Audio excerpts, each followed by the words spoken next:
Hey guys, welcome to Anushala by Anushree. अगर आप कोई भी कॉम्पिटिटिव एग्ज़ाम्स दे रहे हैं जैसे कि यूपीएससी, अदर स्टेट पीएससीज, एसएससी या ऐसे जितने भी एग्ज़ाम्स जिनमें आर्ट्स या ह्यूमैनिटीज़ के सब्जेक्ट्स इन्वॉल्व होते हैं, ठीक है, स्पेसिफिकली पॉलिटिकल साइंस, तो यहाँ पर आपसे डिमांड की जाती है या एक्सपेक्ट किया जाता है कि कुछ ऐसे बेसिक कंसेप्ट्स या बेसिक टॉपिक्स जो आपके प्रिपेयर्ड होने चाहिए, जिनके बारे में आपको एनालिसिस भी पता हो और जिनके बारे में आपको फैक्चुअल डिटेल्स भी पता हो। ठीक है, एनालिसिस तो ऐसा है कि अगर आप किताबें पढ़ चुके हैं, ठीक है, अगर आपने बेसिक बुक्स पढ़ ली हैं तो आपको एनालिसिस समझ में आ जाता है, ठीक है। लेकिन फैक्चुअल डिटेल्स जो हैं वो अलग अलग जगह से हमें कलेक्ट करने पड़ते हैं और उसमें भी उनको याद रख पाना या एक जगह पर कलेक्ट कर पाना थोड़ा सा डिफ़िकल्ट हो जाता है। सो यहाँ पर अनुशाला में पावर पॉलिटी नाम की प्लेलिस्ट को कंटिन्यू करते हुए मैं लेकर आ रही हूँ कुछ ऐसे टॉपिक्स जिनके बारे में आपको एनालिसिस भी मिलेगा और जिनके बारे में आपको फैक्चुअल डिटेल्स भी मिलेगी। शुरुआत हम इसकी करने वाले हैं कॉन्स्टिट्यूशन की कॉन्स्टिट्यूएंट असेंबली से, क्योंकि कॉन्स्टिट्यूशन क्या है ये हम सारे जानते हैं। कॉन्स्टिट्यूशन हमारे देश को चलाने वाला एक सुप्रीम लॉ डॉक्यूमेंट है जिसके हिसाब से हमारी पूरी कंट्री गवर्न की जा रही है, ठीक है। हमारा कॉन्स्टिट्यूशन बहुत ज़्यादा बल्कि है, बहुत ज़्यादा लेंदी है, लेकिन स्टिल बहुत सारी चीज़ें ऐसी हैं जो हम एज ए कॉमन सिटीज़न या एज एन एस्पिरेंट हम समझ सकते हैं और उनको याद कर सकते हैं। तो कॉन्स्टिट्यूएंट असेंबली है क्या? कॉन्स्टिट्यूशन को प्रिपेयर करने के लिए हमने एक ग्रुप तैयार किया था जिसका नाम था कॉन्स्टिट्यूएंट असेंबली। ये ग्रुप इलेक्टेड था, फिर इसमें कितने मेंबर्स थे, लीडर्स कौन थे, इन्होंने क्या काम किया, ये सारा कुछ हम समझने वाले हैं इस वीडियो में। तो अगर आपने अभी तक अनुशाला को सब्सक्राइब नहीं किया है देन प्लीज़ डू सब्सक्राइब, क्योंकि यहाँ पर मैं कोशिश करती हूँ कि अननेसेसरी बातों से हट कर आपको एकदम क्रिस्प एंड क्लियर मैनर में जो कंटेंट है वो प्रोवाइड किया जाए, ठीक है। बहुत ज़्यादा एडिटिंग या बहुत ज़्यादा फ़न आई डोंट नो, मैं इसमें शायद अभी ला नहीं पा रही हूँ। I am trying my best, but still कोशिश ये है कि पढ़ने वाले व्यक्ति को जल्दी से कंटेंट सही जगह पर मिल जाए, ठीक है। तो ज़्यादा बात किए बगैर लेट मी शेयर दी स्क्रीन।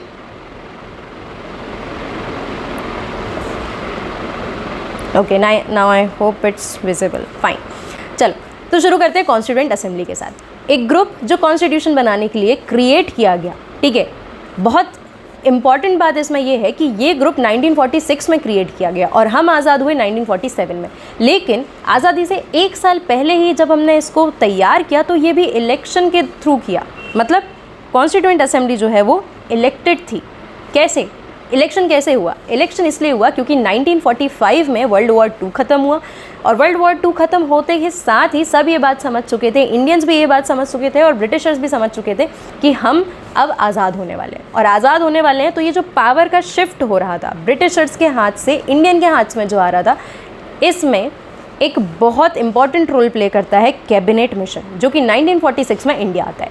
कैबिनेट मिशन जब आता है तो उसका एक एम ये होता है, ठीक है, पर्पज़ ये होता है कि इंडिया में जो पावर शिफ्ट हो रही है उसको सही तरीके से कर दिया जाए, ठीक है। अब ये सही तरीके से कैसे पावर शिफ्ट होता? क्योंकि अभी तक इंडिया के पास कॉन्स्टिट्यूशन नहीं था, लेकिन इंडिया पहली कंट्री नहीं थी जो कॉन्स्टिट्यूशन बनाती। बहुत सारी कंट्रीज़ ऑलरेडी कॉन्स्टिट्यूशन बना चुकी थी और उनके हिसाब से गवर्न हो रही थी, ठीक है। तो जब हमारे कॉन्स्टिट्यूशन मेकर्स आए तो उन्होंने ये बात समझी कि देखो इंडिया एक बहुत बड़ी कंट्री है, बहुत डाइवर्स कंट्री है और बहुत अलग अलग रिलीजन, कास्ट, लैंग्वेज के लोग, कल्चर के लोग यहाँ पर एग्जिस्ट करते हैं।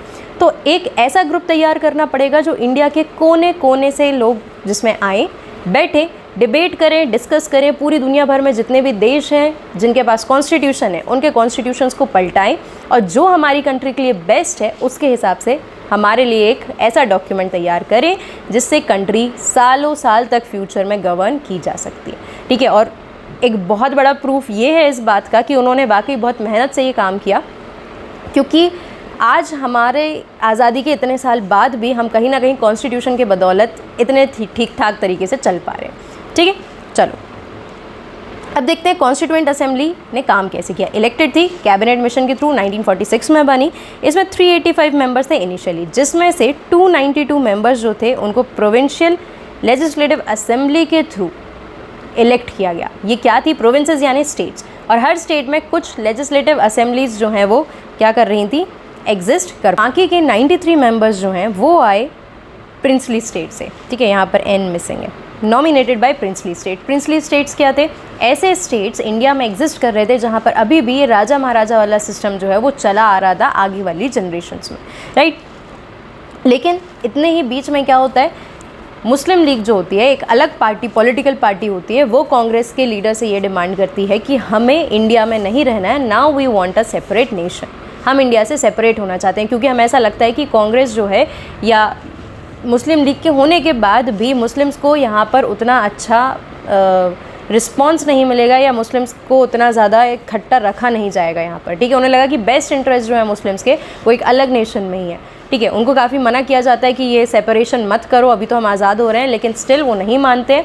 16 अगस्त को एक डायरेक्ट एक्शन डे होता है, ठीक है, जहाँ पर बहुत ज़्यादा वायलेंस होता है, जिसके लिए महात्मा गांधी बोलते हैं कि अब बेटर यही है कि हम एक सेपरेट नेशन क्रिएट कर दें मुस्लिम्स के लिए, और हम अपने डेवलपमेंट पे ध्यान दें, वो अपने डेवलपमेंट पे ध्यान दें। तो यहाँ पर जब मुस्लिम लीग की डिमांड को मानना पड़ता है कि हमें एक सेपरेट कॉन्स्टिट्यूएंट असेंबली चाहिए पाकिस्तान का कॉन्स्टिट्यूशन बनाने के लिए, तो हमारी कॉन्स्टिट्यूएंट असेंबली के ही 2 टुकड़े हो जाते हैं, ठीक है। इसके बाद इंडिया में कितने मेंबर्स बचते हैं, 299 मेंबर्स, मतलब इंडिया के कॉन्स्टिट्यूशन बनाने के लिए अब है 299 मेंबर्स, जिसमें से 159 मेंबर्स इलेक्टेड हैं और 70 मेंबर्स जो हैं वो नॉमिनेटेड है, ठीक है। नॉमिनेटेड का मतलब उनको इलेक्शन, उनको वोट करके नहीं लाया गया है, उनको चूज़ करके लाया गया है, ठीक है, किसी ने उनको नॉमिनेट किया है, राइट। और इलेक्शन कैसे हो रहा था, इलेक्शन में भी ऐसा नहीं था कि हर कॉमन मैन जो है वो यहाँ पर क्या कर रहा था, वोट दे रहा था, नहीं, डायरेक्ट इलेक्शन नहीं था, इनडायरेक्ट इलेक्शन था, ठीक है, जैसे कि ये समझ में आ ही रहा है। मैं प्रोविंशियल लेजिस्लेटिव असेंबली के जितने भी लोग थे वही इलेक्शन में वोट दे रहे थे और उनकी ही पसंद पर कौन आ रहे थे, लोग आ रहे थे, ठीक है। स्टिल यहाँ पर ये कोशिश की गई कि हर जगह पर एक रिप्रेजेंटेशन लोगों का हो पाए, ठीक है। पहली मीटिंग हुई 9 दिसंबर 1946 में, राइट। इसमें इंटरिम प्रेसिडेंट बनाया गया डॉक्टर सच्चिदानंद सिन्हा को। इंटरिम प्रेसिडेंट क्या है, ठीक है, कॉन्स्टिट्यूएंट असेंबली का एक लीडर बनाया गया, लेकिन ये लीडर इलेक्टेड तो था ही नहीं, ठीक है, इसीलिए एक प्रेसिडेंट, उस कॉन्स्टिट्यूएंट असेंबली का एक प्रेसिडेंट इलेक्ट करने के लिए एक व्यक्ति की ज़रूरत थी जो लीड करे पूरी असेंबली को, अभी जब तक वो प्रेसिडेंट इलेक्ट नहीं होता, तो उसको कहा गया इंटरिम प्रेसिडेंट। बीच का जो समय था उस समय के लिए एक प्रेसिडेंट बनाया गया जिनका नाम था डॉक्टर सच्चिदानंद सिन्हा, ठीक है। इसके बाद फाइनली सच्चिदानंद सिन्हा जो है वो क्या करते हैं, लीड करते हैं पूरी असेंबली को, और सारे लोग एक साथ यूनानिमसली इलेक्ट करते हैं डॉक्टर राजेंद्र प्रसाद को कि वो कॉन्स्टिट्यूएंट असेंबली के इलेक्टेड प्रेसिडेंट बने, ठीक है। तो डॉक्टर राजेंद्र प्रसाद कौन होंगे, इलेक्टेड प्रेसिडेंट। ये फैक्ट्स यहाँ पर आपको ध्यान रखने होंगे, इसलिए मैंने कोशिश की कि सारे फैक्ट्स जो नेसेसरी हैं एग्जाम्स में पूछे जाते हैं उनको कंपाइल कर दिया जाए एक जगह पर। देन दिसंबर 11, 1946 को राजेंद्र प्रसाद बनते हैं कॉन्स्टिट्यूएंट असेंबली के प्रेसिडेंट, और पहले नॉमिनेटेड डेप्यूटी चेयरमैन जो होते हैं असेंबली के, कॉन्स्टिट्यूएंट असेंबली के, वो होते हैं एच.सी. मुखर्जी। इनका नाम कम पूछा जाता है, लेकिन फिर भी अगर कहीं पूछा जाए तो हमारे पास डेटा होना चाहिए। वाइस प्रेसिडेंट कौन थे कॉन्स्टिट्यूएंट असेंबली के, वी.टी. कृष्णमाचारी, ठीक है। स्पेसिफिकली ज़्यादातर वो यही पूछते हैं कि इंटरिम प्रेसिडेंट कौन था, ठीक है, क्योंकि सबको पता है कि प्रेसिडेंट कौन थे, डॉक्टर राजेंद्र प्रसाद, तो उससे एक कदम आगे फैक्ट क्या पूछ लेगा, इंटरिम प्रेसिडेंट के बारे में, ठीक है। फिर उसके बाद चांसेस हैं वाइस प्रेसिडेंट के पूछने के, और लास्ट में है डेप्यूटी चेयरमैन के पूछने के चांसेस। बट स्टिल क्योंकि हमें सेफ जोन में चलना चाहिए, हमें आना चाहिए सामने वाला कुछ भी पूछे, तो यहाँ पर सारे फैक्ट्स आपको एक साथ मिल जाएंगे। इसके बाद कुछ कमिटीज़ बनी थी जो कॉन्स्टिट्यूएंट असेंबली के लिए काम कर रही थी, ठीक है, जिसमें से 4 कमिटीज़ जो मेजर थी, committee on union constitution and union powers committee, इन दोनों को हेड किसने किया, जवाहरलाल नेहरू ने, ठीक है। और 2 कमेटी थी जिनका नाम था committee on fundamental rights and advisory committee, leaded by Sardar Vallabh Bhai Patel, ठीक है। यहाँ आपको पता होना चाहिए कि Vallabh Bhai Patel was the name, सरदार जो था वो लोगों ने इनको टाइटल दिया था, और सरदार वल्लभ भाई पटेल जो हैं यही वो व्यक्ति थे जिन्होंने पूरे इंडिया को यूनाइटेड रखने का काम किया, ठीक है। इसलिए अभी इनके लिए बनाया गया है स्टैचू, या इनके ऊपर बनाया गया है स्टैचू ऑफ यूनिटी, ठीक है। वो प्रतीक है कि इन्होंने पूरे नेशन को एक करने की कोशिश की, क्योंकि कांग्रेस को बाद में ये बात समझ में आ गई थी कि स्टेट्स जो हैं, जैसे पाकिस्तान अलग हो रहा है, वैसे अलग अलग जो हैं स्टेट्स जो हैं इंडिया से अलग होने की डिमांड कर सकते हैं, ठीक है, कोई लैंग्वेज के ऊपर या कोई रिलीजन के ऊपर, कोई कास्ट के लेकर। तो सरदार वल्लभ भाई पटेल को ये काम दिया गया कि आपको सारे स्टेट्स के लीडर्स को मनाना है कि वो यूनाइटेड रहें, इंडिया के अंदर ही रहें, सेपरेट नेशन की या सेपरेट स्टेट की डिमांड ना करें, राइट। अब देखो, ये तो थे सारे फैक्ट्स कॉन्स्टिट्यूएंट असेंबली के बारे में। कॉन्स्टिट्यूएंट असेंबली के सारे लोग मिलकर बैठे, बहुत सारे नेशंस के कॉन्स्टिट्यूशंस को पलटाया जो हमारे लिए ज़रूरी था, जैसे उसको मोल्ड कर सकते थे, ठीक है। एज इट इज़ हमने कुछ भी कॉपी नहीं किया, हमने सारी चीज़ों को अपने नेशन के अकॉर्डिंग, अपने लोगों की मेंटालिटी के अकॉर्डिंग मोल्ड किया और फिर उसको यूज़ किया, ठीक है। लेकिन सिर्फ कॉन्स्टिट्यूएंट असेंबली नहीं थी जिसने कॉन्स्टिट्यूशन बना के तैयार कर दिया। इन लोगों का काम था ग्रुप में बैठकर डिस्कस करना, डिबेट करना। एक्चुअली ड्राफ्ट किसने किया है? ड्राफ्टिंग कमेटी ने। तो ड्राफ्टिंग कमेटी भी एक बहुत इंपॉर्टेंट रोल प्ले करती है जब बात आती है कॉन्स्टिट्यूशन को बनाने की, ठीक है। डिस्कशंस तो काफ़ी सारे हो गए थे, डिबेट्स काफ़ी सारे हो गए थे, कौन कौन सी चीज़ें कॉन्स्टिट्यूशन में इनकॉर्पोरेट करनी है ये भी डिस्कस हो चुका था। लेकिन अब किस सीक्वेंस में करना है, डिटेलिंग्स क्या क्या देनी है, क्लॉज बाय क्लॉज क्या चीज़ें ऐड होनी चाहिए, क्या चीज़ें हटनी चाहिए, क्या अमेंडमेंट्स होने चाहिए, कहाँ पर लूप होल्स दिख रहे थे उनको कंप्लीट करने की जो कोशिश की गई, ये मेजर काम किया गया ड्राफ्टिंग कमेटी के द्वारा, जिसके चेयरपर्सन थे या चेयरमैन थे जिसके डॉक्टर भीमराव अंबेडकर, ठीक है। 2 डिस्टिंक्ट ज्यूरिस्ट, मतलब 2 और लॉ के ऐसे जानकार जिनको डॉक्टर भीमराव अंबेडकर ने अपने साथ रखा और उनके कॉन्ट्रीब्यूशंस के कारण ही कॉन्स्टिट्यूशन को अच्छे से वो बना पाए। ये लोग कौन थे? Alladi Krishna Swami Ayyar and K M. Munshi. Believe me, अगर आप यूपीएससी, पीएससी ऐसे एग्ज़ाम्स दे रहे हैं तो ये नाम आपको एकदम अच्छे से पता होने चाहिए, क्योंकि ये डिटेल्स जो है, ज़्यादातर हम जब भी ड्राफ्टिंग कमेटी की बात करते हैं हम सिर्फ याद कर लेते हैं डॉक्टर भीमराव अंबेडकर को। ये 2 डिस्टिंक्ट ज्यूरिस्ट जो हैं इनके बारे में कई बार वहाँ पर क्वेश्चंस पूछ लिए जाते हैं। पब्लिक ओपिनियन के लिए कॉन्स्टिट्यूशन को ड्राफ्ट किया गया, ठीक है, तैयार किया गया, पार्ट्स बनाए गए, उसके अंदर आर्टिकल्स रखे, शेड्यूल्स रखे, ठीक है, कुछ रीज़नेबल रिस्ट्रिक्शंस रखे गए। ये सारी चीज़ें करने के बाद कॉन्स्टिट्यूशन को पब्लिक ओपिनियन के लिए जारी किया गया, मतलब लोगों के सामने रखा गया कि आप ये कॉन्स्टिट्यूशन के बारे में क्या सोचते हैं, आपको क्या सही लग रहा है इसके बारे में, या कुछ गलती हुई है तो वो भी हमें आप बता सकते हैं। कब रखा गया? फरवरी में 1948 में, ठीक है। 1947 में हम आज़ाद हुए और 1948 में हमारा जो कॉन्स्टिट्यूशन है वो लोगों के सामने रख दिया गया। Constituent assembly met in November 1948, sign and adopted constitution on November 26, 1949। नवंबर 26, 1949 को हमारा कॉन्स्टिट्यूशन पूरी तरीके से बन के तैयार हो गया था।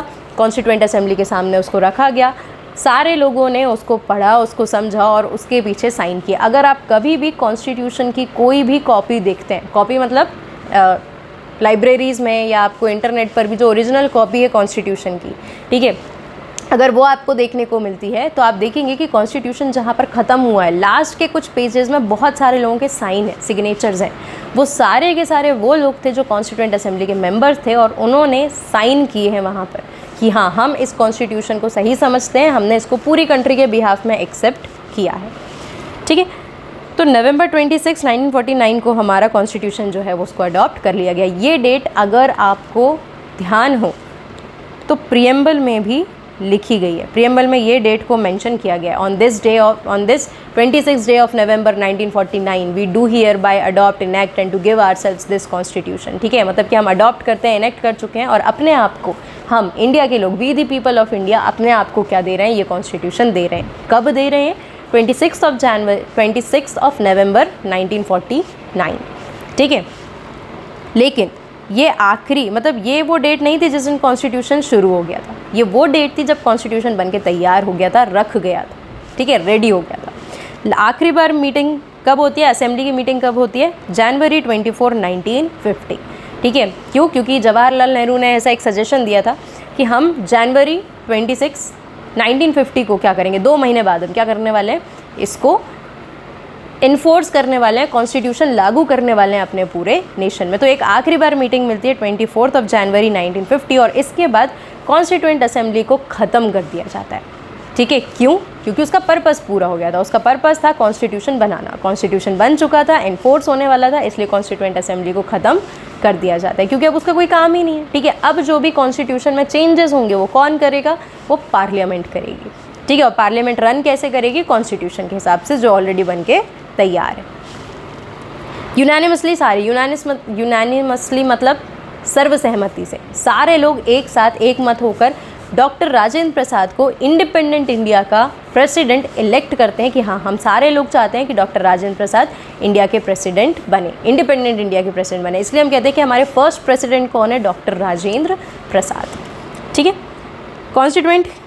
Constitution came into effect on 26 जनवरी 1950 और इसी दिन हम मनाते हैं रिपब्लिक डे ऑफ इंडिया। ठीक है। तो कॉन्स्टिट्यूशन बन के कब तैयार हुआ, 26 नवंबर 1949, लेकिन कॉन्स्टिट्यूशन एनफोर्स कब से हुआ, लागू कब से हुआ, तो 26 जनवरी 1950, the day we celebrate as republic day. ठीक है। ये रिपब्लिक जो वर्ड है इसका मतलब ही है कि हमारी कंट्री जो है वो पूरे इलेक्शन के बेसिस पर काम करती है, डेमोक्रेसी की तरह काम करती है। Republic as a simple word, as a separate word अगर हम मतलब देखें तो होता है कि कोई भी नेशन जिसका लीडर या जिसका हेड जो है, हेड ऑफ द स्टेट जो है वो क्या है, इलेक्टेड है। और हमारा हेड ऑफ द स्टेट कौन है, प्रेसिडेंट। ठीक है। इसलिए हम कैसी कंट्री है, रिपब्लिक कंट्री है।